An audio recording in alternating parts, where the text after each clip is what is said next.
Hello students, we're going to be looking at the micro world where we are visualizing things as atoms and molecules, and how is that converted to the macro world with grams, like quantity we can see. So to go back to the start with the atom, the atomic mass, which is the mass of an atom, is normally measured using the atomic mass unit.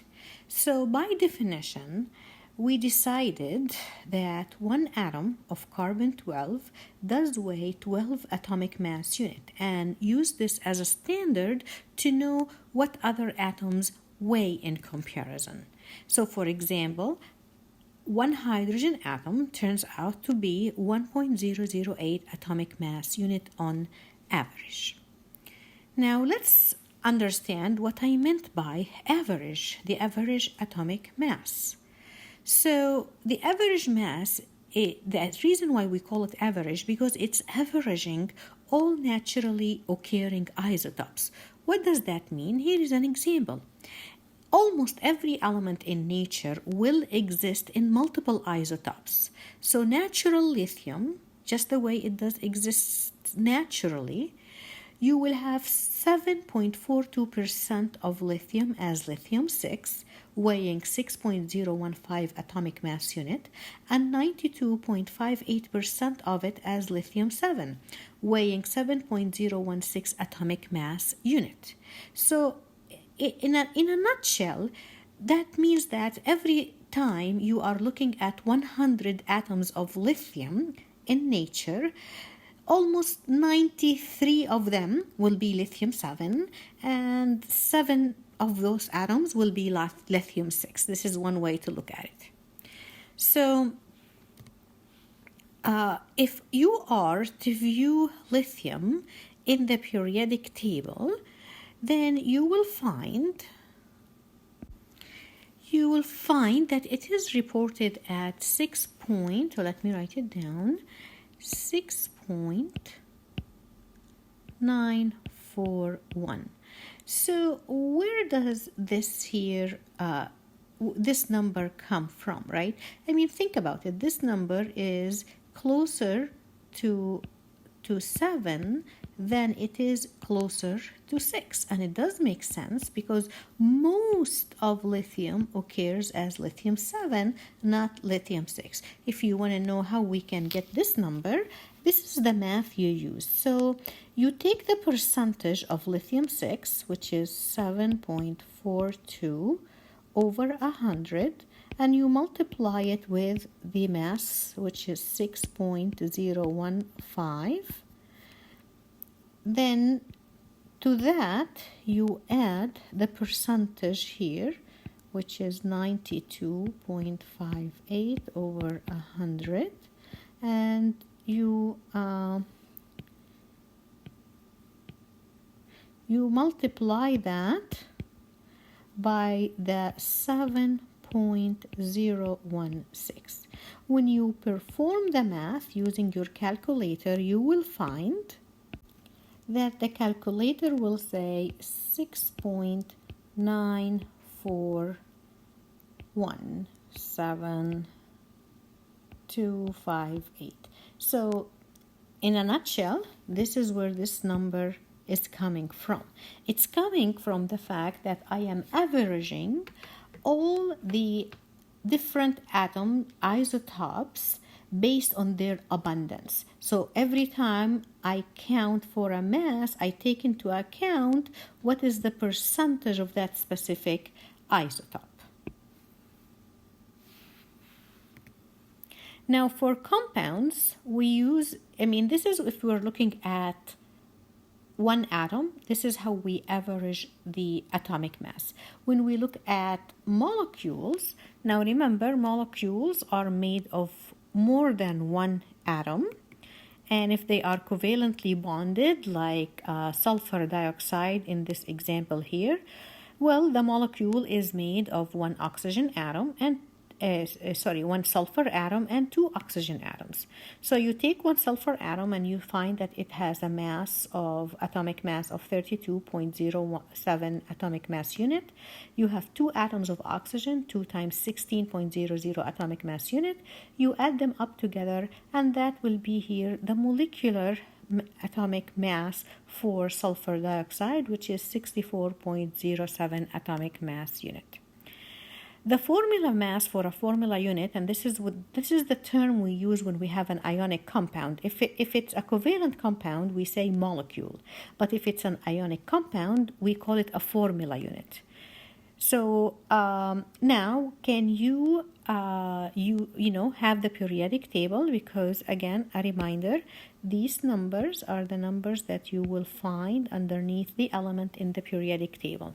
Now, using your periodic table, I would like you to take some time and calculate the molecular mass of methanol, CH4O, and the molecular mass of caffeine.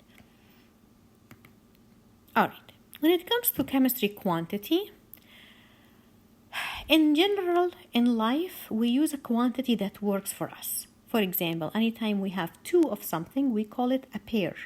Anytime I say the word pair, you do understand that I am talking about 2 of whatever I am referring to. When I say a dozen of anything, it means 12 of that thing. So this will work great in our everyday life or in our macro world, but in our micro world, I can't take you to the lab and ask you, oh, can you please weigh 12 atoms of copper? That is not possible. That quantity is too small to work for us. It cannot be seen by your own eyes or it cannot be handled. So therefore, the quantity that will work for us in chemistry has to be a very large quantity to be practical. And this is the mole. So a mole defined as it contained as many particles, which can be atoms, molecules, as the number of atoms in exactly 12 grams of carbon-12. Meaning, if I took 12 grams of carbon-12, that sample will have a certain amount of atoms that equals 1 mole. That amount is what is defined as Avogadro's number, and it is 6.022 times 10 to the power 23 particles. So this is what we define a mole as. 1 mole of anything contains 6.022 times 10 to the power 23 of that specific thing.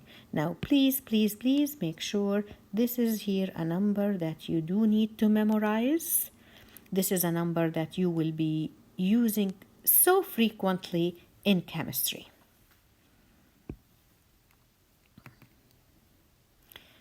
All right, so Avogadro's number, which is the number of particles in any mole.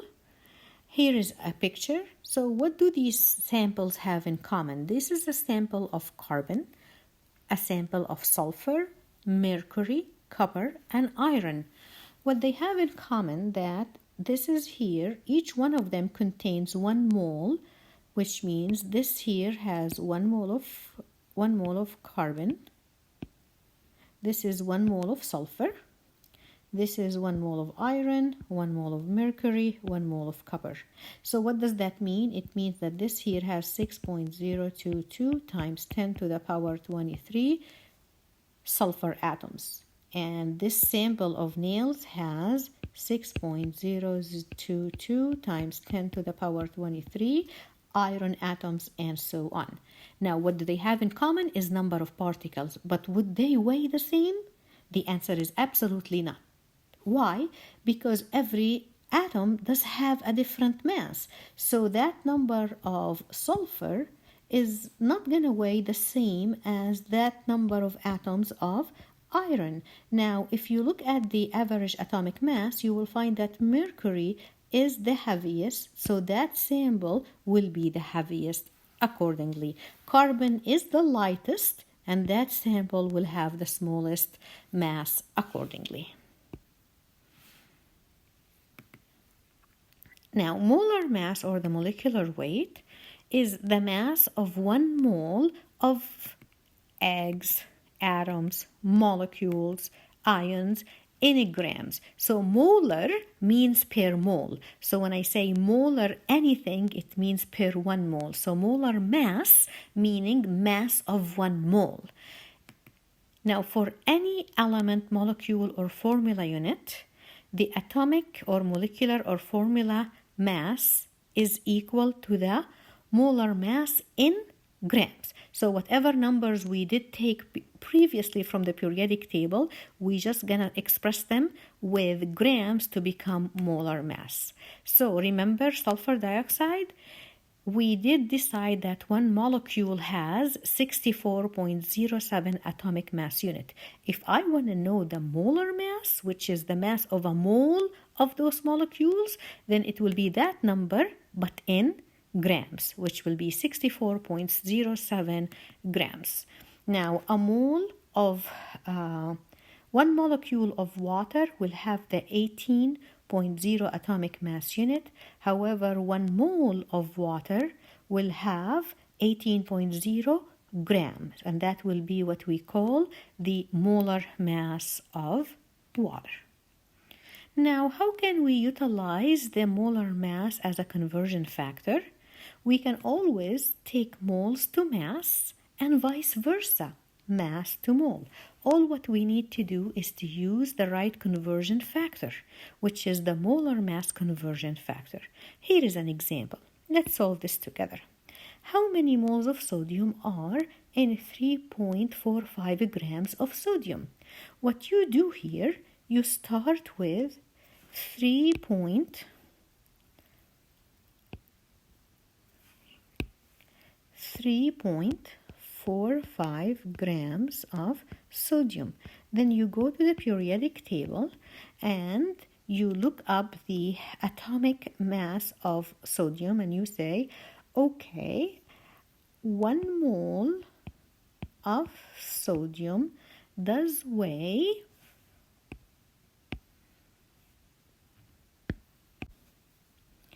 22.99 grams. I always have these questions from the student. How many sig figs should I get when I look at the periodic table? My answer is at least 4. So now when you do the math, you're going to log all these numbers in. You log in the numbers into your calculators and the answer will be, remember you have to have 3 sig fig, 0.150 mole, because this measurement here has 3 sig fig, which will determine how many significant figures I can have.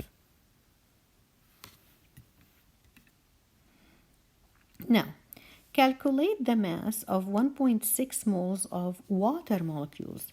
Now I'm going to approach this differently. I'm going to start with 1.60 mole of water. And I want to convert that into grams. So I'm going to use the molar mass conversion. I'm going to say, okay, I need mole of water down here. And every mole of water will weigh 18.00 grams. So now you log in these numbers into your calculator. And the answer will be, having 3 sig fig again, 28.8 grams of water. So as you can see in the first example, I took grams and converted them to moles. In the second example, I took moles and converted them into grams every time I'm using the molar mass conversion factor. Using Avogadro's number as a conversion factor, so if you go from moles to particles and vice versa, particles to moles, you will need the Avogadro's number conversion factor. Let's look at an example. How many sodium atoms are present in a 35.2 mole sample? One more time. What we do, we're going to start with 35.2 mole of sodium, and I'm going to convert that in a conversion factor into number of atoms. I'm going to say there are 6.022 times 10 to the power 23 sodium atoms for every 1 mole of sodium atoms. Plug this number into your calculator and the answer will be 2.1236 fig times 10 to the power 25 sodium atoms. All right. Practice using chemical formulas as conversion factor. Let's see, what does that mean? How many moles of oxygen are there in 18 moles of carbon dioxide? So mole again is a quantity. So let me explain what does that mean to me.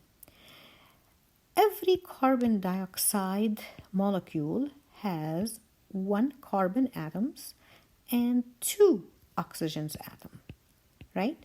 So when I use mole, it's just a quantity. I am multiplying everything by Avogadro's number.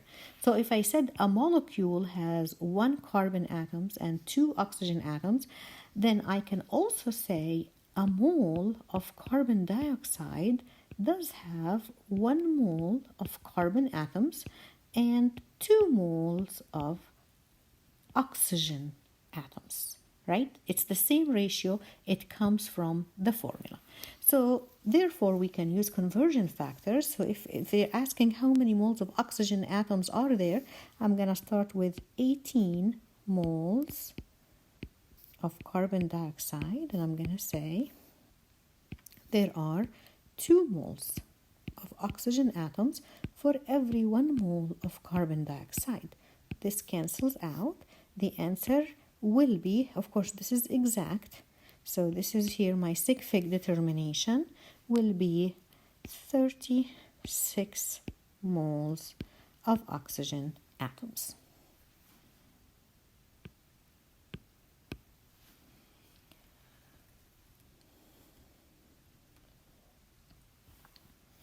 How many moles of oxygen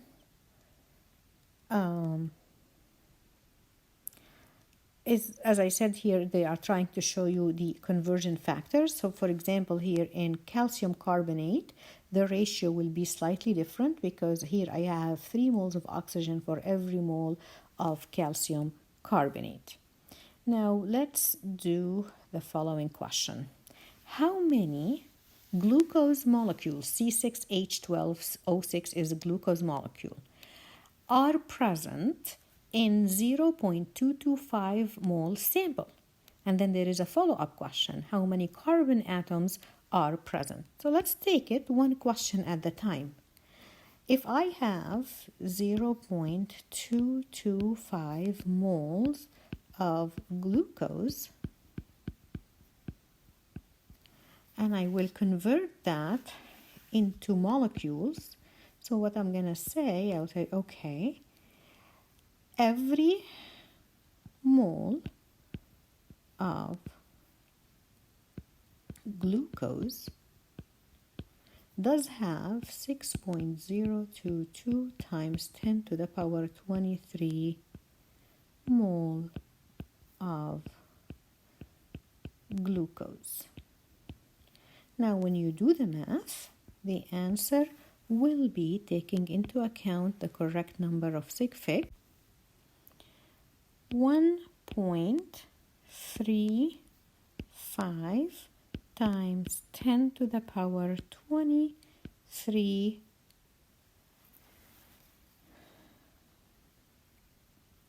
molecules, sorry, this is here is not mole, guys, molecules of glucose, right? That does answer the first question here. Now the second question, how many carbon atoms are present? Well, this is number of molecules. So what I can say immediately with a follow-up conversion factor, there are 6 carbon atoms for every 1 molecule of glucose. So molecule cancel molecule, and if I multiply this answer by 6, then the answer will be 8.13 times 10 to the power 23 carbon atoms.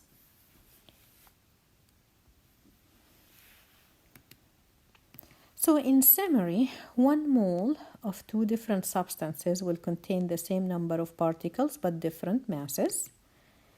A mass can be converted to mole using the molar mass conversion. Mole can be converted to particles using Avogadro's number. So let's see if we understand molar mass conversion. Let's have a question. How many atoms are there in 0.551 gram of potassium? Before I solve this question, I would like to take you back for a second to see this picture, and I want to highlight something special for you here. So this here is what I would like to highlight, guys, for you. The mole is in the middle of all of what I do, right? Mole is the core of my calculation. So what does that mean to me? It means that if I want to go from mass to particles or particles to mass, in the middle, the core that will take me will be moles. So I always tell my students, moles are the core of our calculation. Anytime you need something, you have to, because if you know the moles, you can know particles. If you know the moles, you can know the mass. So let's see how we can address the next question.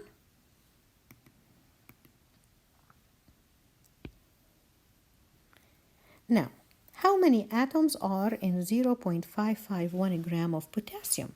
So what we will do, we will start by saying there is 0.551 grams of potassium. I'm going to have to convert that into mole.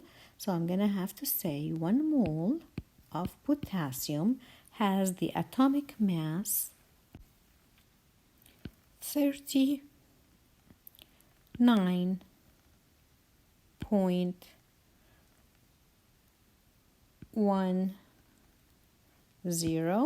mole of potassium. So now I got, so that's not a mole. I am sorry for that. That's meant to be gram of potassium. Okay, so now grams of potassium cancel out and I have moles. If I have moles, can I take them to number of atoms? Of course, by using Avogadro's number. I will say there are 6.022 times 10 to the power 23 potassium atoms for every 1 mole of potassium. You perform this math, taking into account your answer needs to be presented in 3 sig fig, and the calculator here will say that you have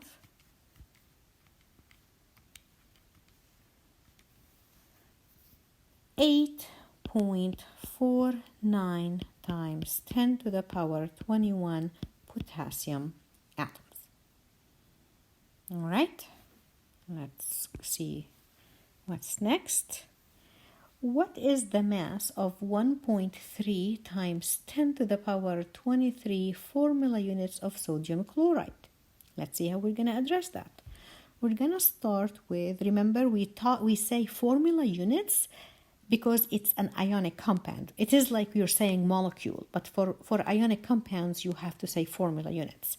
So what we will say, there are 1.3 times 10 to the power 23 sodium chloride formula units, and now we're going to convert that into moles. So we're going to say 1 mole of sodium chloride formula unit does have 6.022 times 10 to the power 23 formula units of sodium chloride. Now I'm going to convert that into grams, so I'm going to have to calculate the molar mass of sodium chloride, which is 58.44 grams of sodium chloride for every 1 mole of sodium chloride. Now you do the math using your calculator. The answer will be 12.62 grams of sodium chloride.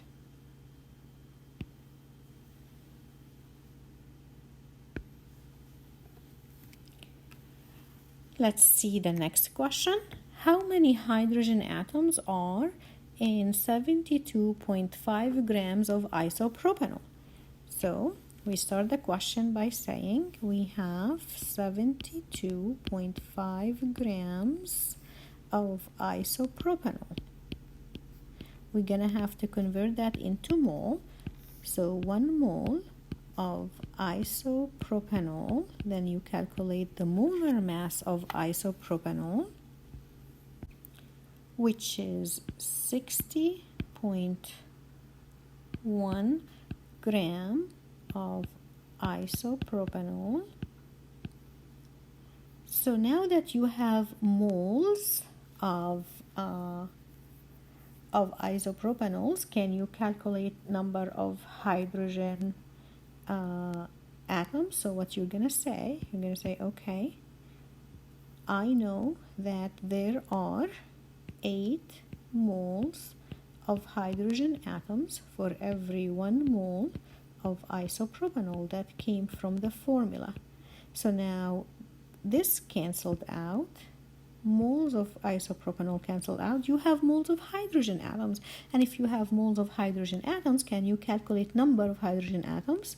Yes, using Avogadro's number. So you're going to say there are 6.022 times 10 to the power 23 hydrogen atom for every 1 mole of hydrogen atom.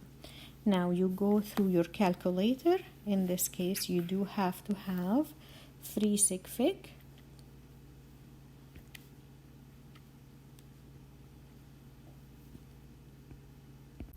And the answer will be 5.81 times 10 to the power 24 hydrogen atoms.